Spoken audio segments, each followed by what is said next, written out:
ഒപ്പം ഇനിയൊരു വെടിനിർത്തലിലേക്ക് പാകിസ്ഥാൻ കടന്നേ മതിയാവുകയുള്ളൂ. നമുക്കിങ്ങനെ സാധാരണക്കാരുടെ ജീവൻ കുരുതി കൊടുക്കാൻ കഴിയില്ല. ഇന്ത്യയും അത് ആഗ്രഹിക്കുന്നുണ്ട്. ആ തരത്തിലുള്ള ഇടപെടലുകൾ നടക്കുന്നുണ്ട് ലോക രാജ്യങ്ങളുടെ മുന്നിൽ നിന്ന് എന്നുള്ളൊരു വിവരം കൂടിയാണോ ഈ സൗദിയുടെ ഇടപെടൽ നടക്കുന്നു? അമേരിക്കയാണ് സൗദിയെ മധ്യസ്ഥ ശ്രമത്തിനായി വിനിയോഗിച്ചിട്ടുള്ളത് എന്ന് പറയുന്നു. ഈ IMF വായ്പ നൽകാൻ തീരുമാനിച്ചതടക്കം അമേരിക്കയ്ക്ക് ഒരു ആയുധമാക്കി ഉപയോഗിക്കാൻ കഴിയും. പാകിസ്ഥാനെ സമ്മർദ്ദം കൊടുക്കാൻ കഴിയും. സൗദിയുമായിട്ടുള്ള പാകിസ്ഥാന്റെ പഴയ ബന്ധങ്ങൾ എന്ന് പറയുന്നത് അതിൽ പഴയ കടപ്പാടുകളുണ്ട്. അത് സമ്മർദ്ദത്തിലാക്കാനും സൗദിക്ക് കഴിയും. ആ തരത്തിലുള്ള ഒരു വെടിനിർത്തൽ സാധ്യത അതും മാധ്യമങ്ങളിലൊക്കെ നിറയുന്നുണ്ടോ ഈ സമയത്ത്?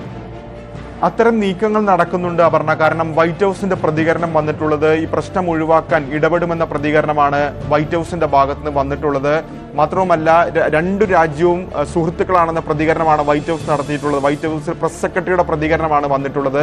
അത് പറയാൻ ഒരു പ്രധാനപ്പെട്ട കാരണം JD വാൻസിന്റെ പ്രതികരണം തന്നെയായിരിക്കും. കാരണം ഈ ഘട്ടത്തിൽ ഞങ്ങൾ ഇടപെടാൻ ഉദ്ദേശിക്കുന്നില്ല, ഞങ്ങൾക്കൊന്നും ചെയ്യാനില്ലെന്ന പ്രതികരണം കഴിഞ്ഞ ദിവസം നടത്തിയിരുന്നു. അതിൽ നിന്ന് വ്യത്യസ്തമാണ് ഇപ്പോഴേതായാലും വൈറ്റ് ഹൗസ് പ്രതികരിച്ചിരിക്കുന്നത് ശ്രദ്ധേയമാണ്. അതായത് സംഘർഷം ലഘൂകരിക്കാൻ ഇരു രാജ്യങ്ങളും തയ്യാറാകണമെന്ന പ്രതികരണത്തിലേക്ക് അമേരിക്ക ഇപ്പോൾ എത്തുകയും ചെയ്തിട്ടുണ്ട്. ഇതിന് പുറമെ മറ്റ് ലോകരാജ്യങ്ങൾ കൂടി ഈ വിഷയത്തിൽ ഇടപെടുന്നുണ്ട്. സൗദി അറേബ്യ, പ്രത്യേകിച്ച് സൗദി വിദേശകാര്യമന്ത്രിയൊക്കെ തന്നെ കഴിഞ്ഞ ദിവസം ഡൽഹിയിലുണ്ടായിരുന്നു. അതിനുശേഷം ഇപ്പോൾ പാകിസ്ഥാനിലുണ്ട്. പാകിസ്ഥാൻ പ്രധാനമന്ത്രിയുമായി ചർച്ച നടത്തി. അങ്ങനെ സൗദിയുടെ ഭാഗത്തു നിന്നൊക്കെ ചില ഇടപെടലുകളുണ്ട്. പക്ഷെ പാകിസ്ഥാൻ ഏതായാലും അത്തരം നീക്കങ്ങളിലേക്ക് കടന്നിട്ടില്ല. ഇന്നലെ ഖ്വാജ ആസിഫ് പോലും പറഞ്ഞത് ഇത്തരത്തിൽ സമാധാനത്തിന് തയ്യാറാണെന്ന പ്രതികരണം പാക് പാർലമെന്റ് അടക്കം ഒരു ഘട്ടത്തിൽ ഖ്വാജ ആസിഫിന്റെ ഭാഗത്തുനിന്ന് ഉണ്ടാവുകയും ചെയ്തു. പക്ഷെ അങ്ങനെ പറയുമ്പോൾ പോലും വലിയ തോതിലുള്ള പ്രകോപനം പാകിസ്ഥാന്റെ ഭാഗത്തുനിന്ന് നടക്കുകയാണ്. ഇന്നലെയും അത് കണ്ടു. ഇപ്പോൾ അത് കുറച്ചുകൂടി രൂക്ഷമാവുകയാണ്. അപ്പോൾ പാകിസ്ഥാനാണ് ഇക്കാര്യത്തിലുള്ള തീരുമാനമെടുക്കേണ്ടത്. കാരണം ഇന്ത്യ ഒരു ഘട്ടത്തിലും അങ്ങോട്ട് കയറി ആക്രമിച്ചിട്ടില്ല. മറിച്ച് ഇന്ത്യയെ ആക്രമിക്കുമ്പോൾ ഉണ്ടായിട്ടുള്ള പ്രത്യാക്രമണം അല്ലെങ്കിൽ അതിനുള്ള മറുപടി മാത്രമാണ് നൽകിയിട്ടുള്ളത്. അത് തന്നെയാണ് ഈ ഘട്ടത്തിലും ഇന്ത്യ ആവർത്തിക്കുന്നത്. അതായത് സ്ഥിതി കൂടുതൽ മോശമാക്കാനില്ല, പക്ഷേ പാകിസ്ഥാൻ സംയമനം പാലിക്കണമെന്ന് ഇന്ത്യ ആവർത്തിക്കുകയും ചെയ്യുന്നു. ഏതായാലും G7 രാജ്യങ്ങളും അവരുടെ പ്രസ്താവനയായി വന്നിട്ടുള്ളത് രണ്ട് രാജ്യങ്ങളും ചർച്ചകളിലൂടെ ഈ പ്രശ്നം പരിഹരിക്കണം, സംയമനം പാലിക്കണമെന്ന പ്രതികരണമാണ് വന്നിട്ടുള്ളത്. പക്ഷേ അങ്ങനെയൊക്കെ പറയുമ്പോൾ പോലും നിലവിൽ ഇന്ന് രാവിലെ നേരം വെളുക്കുമ്പോൾ സാഹചര്യം കൂടുതൽ മോശമാകുന്നതാണ് കാര്യം. ഒരു യുദ്ധ സമാനമായ സാഹചര്യത്തിലേക്ക് കാര്യങ്ങൾ എത്തി നിൽക്കുന്നു. അതാണ് അതിന്റെ ഇടയിൽ വരുന്ന വാർത്തകൾ. 8 പാകിസ്ഥാന്റെ കേന്ദ്രങ്ങളിലേക്കൊക്കെ ഇന്ത്യ ഡ്രോൺ ആക്രമണം നടത്തി എന്നുള്ള വിവരങ്ങളൊക്കെ വരുന്നു. ഇസ്ലാമാബാദ് അടക്കം നേരത്തെ തന്നെ ഇസ്ലാമാബാദ് മാത്രമല്ല റാവൽപിണ്ടി, സിയാൽകോട്ട്, ലാഹോർ, പെഷവാർ ഒക്കെ അടക്കമുള്ള സ്ഥലങ്ങളിൽ ഇന്ത്യ പ്രത്യാക്രമണം നടത്തിയ വാർത്തകൾ ഉണ്ടായിരുന്നു. ഇത് ഇന്ത്യ സ്ഥിരീകരിച്ചിട്ടില്ല. പക്ഷേ രാകേഷ്, ശക്തമായ തിരിച്ചടി ഇന്ത്യ കൊടുക്കുന്നു. അത് കഴിഞ്ഞ മണിക്കൂറുകളായി തുടരുകയാണ്. അത്തരം റിപ്പോർട്ടുകളും ഒരു വശത്ത് വരുന്നുണ്ടല്ലേ?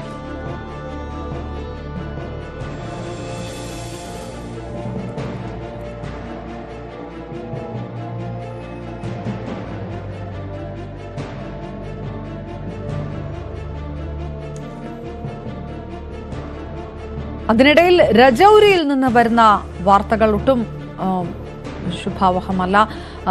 രജൌരി, മെന്ദാർ, ആർഎസ്പുര നിരന്തരമായിട്ട് ആക്രമണം തുടരുന്നു. ഷെല്ലാക്രമണം ശക്തമാണ്.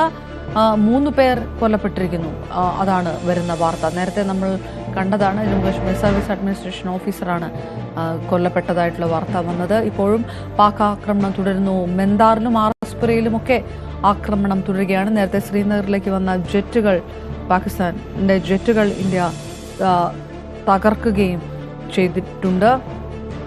ഇതേ സമയത്ത് ജമ്മു കാശ്മീരിൽ അടക്കം ഈ പാകിസ്ഥാൻ രൂക്ഷമായ ആക്രമണങ്ങൾ നടക്കുന്നതിനിടെ 8 പാക് നഗരങ്ങളിലേക്ക് തിരിച്ചടിച്ച് ഇന്ത്യ മറുപടി കൊടുത്തു എന്നുള്ള കാര്യങ്ങൾ കൂടിയാണ്. കൂടുതൽ ആക്രമണങ്ങൾ നടക്കുന്നു അല്ലെങ്കിൽ അത്തരം റിപ്പോർട്ടുകൾ വരുന്നു രജൌരിയിൽ നിന്ന് അടക്കം. ഒപ്പം ഈ തിരിച്ചടിയുടെയും പ്രത്യാക്രമണത്തിന്റെയും സ്ഥിരീകരിക്കുന്ന വാർത്തകളുമുണ്ട്. പാകിസ്ഥാന്റെ ഒരു 8ഓളം നഗരങ്ങളിലൊക്കെ ഇന്ത്യ തിരിച്ചടിച്ചു എന്നുള്ള വാർത്തകളുണ്ട്. ഇന്ത്യ അത് സ്ഥിരീകരിച്ചിട്ടില്ലെങ്കിൽ പോലും. രാകേഷ്, വിവരങ്ങൾ. അപർണ, അത്തരം വിവരങ്ങളില്ല. 8 നഗരങ്ങൾ എന്നെ സംബന്ധിച്ച കൃത്യമായ വിവരങ്ങളില്ല. ഏതായാലും പ്രധാനപ്പെട്ട എയർബേസുകളിലേക്ക് ഇന്ത്യ ശക്തമായ പ്രത്യാക്രമണ നിലയിൽ ശക്തമായ ആക്രമണം നടത്തിയിട്ടുണ്ട്. അത് പ്രധാനമായും ഈ പഞ്ചാബ് പ്രവിശ്യയിൽ കിടക്കുന്ന വ്യോമസേന താവളങ്ങൾ, ഒപ്പം തന്നെ സിന്ധ് മേഖലയിലെയും വ്യോമസേന താവളങ്ങൾ. അതായത് നൂർഖാൻ എയർബേസ് ആണ്, അത് റാവൽപിണ്ടിയിലാണ് സ്ഥിതി ചെയ്യുന്നത്. റാവൽപിണ്ടി എന്ന് പറയുന്നത് അവരുടെ സൈനിക ആസ്ഥാനം സ്ഥിതി ചെയ്യുന്നതാണ്. റാവൽപിണ്ടി ഇസ്ലാമാബാദിൽ നിന്ന് 10 കിലോമീറ്റർ മാത്രം അകലെ. അവിടെയാണ് പ്രധാനമായും ഇത്തരത്തിൽ ഇന്ത്യയുടെ തിരിച്ചടി ഉണ്ടായിരിക്കുന്നത്. അക്കാര്യം പാക് സൈന്യം തന്നെ സ്ഥിരീകരിക്കുന്നുണ്ട്. മറ്റൊന്ന് ഷോർക്കോട്ടിലാണ്, അവിടെ റഫീഖി എയർബേസ് സ്ഥിതി ചെയ്യുന്നത് അവിടെയാണ്. കൂടാതെ ചക്വാലിൽ അവിടെ മുർദി എയർബേസ് സ്ഥിതി ചെയ്യുന്നു. ഇതുകൂടാതെ സിന്ധിലെ ഒരു വ്യോമസേനാ താവളത്തിനും ഇന്ത്യ ലക്ഷ്യമാക്കിയിട്ടുണ്ട്. കാരണം ഇന്ത്യയിലേക്ക് ഇപ്പോൾ നടത്തുന്ന നീക്കം എന്ന് പറയുന്നത്, അല്ലെങ്കിൽ പാകിസ്ഥാൻ ഇപ്പോൾ പ്രധാനമായും ലക്ഷ്യം വെക്കുന്നത് വ്യോമസേനാ താവളങ്ങളും സൈനിക താവളങ്ങളുമാണ്.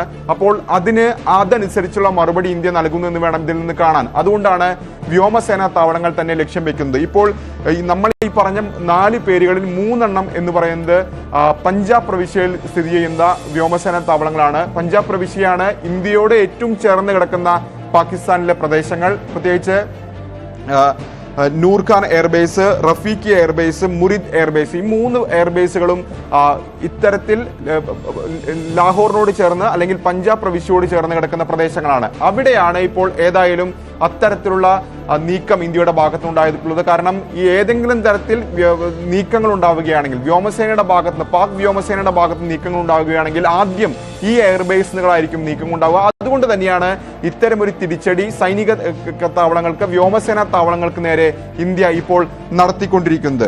അതായത് ഇന്ത്യയുടെ പ്രത്യാക്രമണം എന്ന് തന്നെ വിശേഷിപ്പിക്കാം. പാകിസ്ഥാൻ വ്യോമസേനാ താവളങ്ങളെ ലക്ഷ്യം വെക്കുമ്പോൾ അതിന് സമാനമായ രീതിയിൽ ഇന്ത്യ ഇപ്പോൾ തിരിച്ചടിക്കുന്നു. അതാണ് ഇപ്പോൾ ഏറ്റവും പ്രധാനപ്പെട്ട കാര്യം. ഏതായാലും സംഘർഷം അത് രൂക്ഷമായിക്കൊണ്ടിരിക്കുകയാണ്.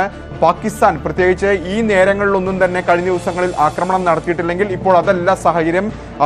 പ്രത്യേകിച്ച് ഡ്രോണുകൾ ഉപയോഗിച്ച്, മിസൈലുകൾ ഉപയോഗിച്ച് ആക്രമണത്തിന് പദ്ധതിയിടുന്നു. ഇത് കൂടാതെ നൌഷേരിലടക്കം, നിയന്ത്രണ രേഖയിലടക്കം, അന്താരാഷ്ട്ര അതിർത്തിയിലടക്കം പലയിടത്തും പാകിസ്ഥാന്റെ ഭാഗത്തുനിന്ന് കനത്ത തോതിൽ ഷെല്ലിംഗ് നടക്കുകയും ചെയ്യുന്നു. ഇതാണ് നിലവിലെ അതിർത്തിയിലെ സാഹചര്യം. അങ്ങനെ ജമ്മു, ഉദ്ധംപൂർ, ഒപ്പം തന്നെ കശ്മീർ അടക്കമുള്ള മേഖലയിൽ വലിയ തോതിൽ ഈ ഘട്ടത്തിൽ ആക്രമണം നടക്കുകയാണ്. അപർണ, പാകിസ്ഥാന്റെ നീക്കവും ഇന്ത്യ തടുത്തിരിക്കുന്നു. അപ്പോഴും ഷെല്ലാക്രമണം ശക്തമായി തുടരുകയാണ്. രജൌരിയിൽ നിന്ന് വരുന്ന വാർത്തകളൊക്കെ ആ തരത്തിലുള്ളതാണ്.